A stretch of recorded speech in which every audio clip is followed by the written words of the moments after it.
So what we have here is SutureTape FiberLink.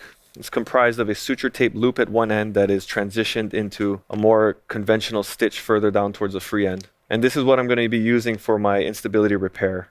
Using your suture shuttling technique, the free end is passed through the tissue, and outside of the cannula, this is fed through the loop, drawn into the shoulder itself and around whatever tissue you're trying to repair. And when it cinches down, it looks exactly like a luggage tag that you normally put on your suitcase. The reason I like this is because it's a single limb that I'm tensioning. It's a single limb that I have to cut, and it's a single limb that I'm left with as a tail in the joint. And it provides me excellent soft tissue apposition and gives me double the amount of surface area when I'm compressing this tissue down to the glenoid. So what we're going to do right now is we're going to do the first SutureTape FiberLink. I'm going to pass the free end through the suture shuttle, pass this out, get it out of our anterior working cannula, pass a little bit through there, and then come through the anterior cannula. We're going to fish out this posterior limb, which is the looped end of the suture. Now, in contrast to fiber tape, you don't need a fiber tape grasper for this. It will work with the crab claw. So what we do is after we retrieve the posterior limb through, we pass the free end through the looped end, and we just simply draw this into the shoulder. I like to keep an eye on the tissue, just make sure if it's really bad tissue, thin tissue, I'm not creating any sort of cuts. And this is where the SutureTape functions really well and shines, is because it's not a cylindrical sort of material that's going to provide more of a cutting surface. We have a little bit more surface area, a little bit more protection for both the tissue as well as your fingers. So now what we're going to do is we're going to load up our push lock. This is a 2.9 millimeter push lock. So as you can see, only one tail to load in here.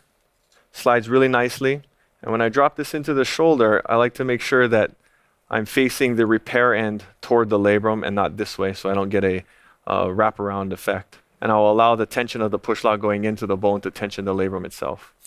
So once I have that in place, I can go ahead and mallet that in.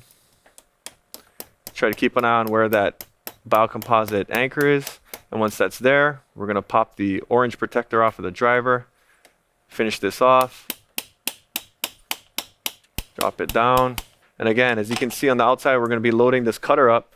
And it's one limb. You're not having to cut and even up limbs that you normally would for labral tape. Park it all the way down and cut it.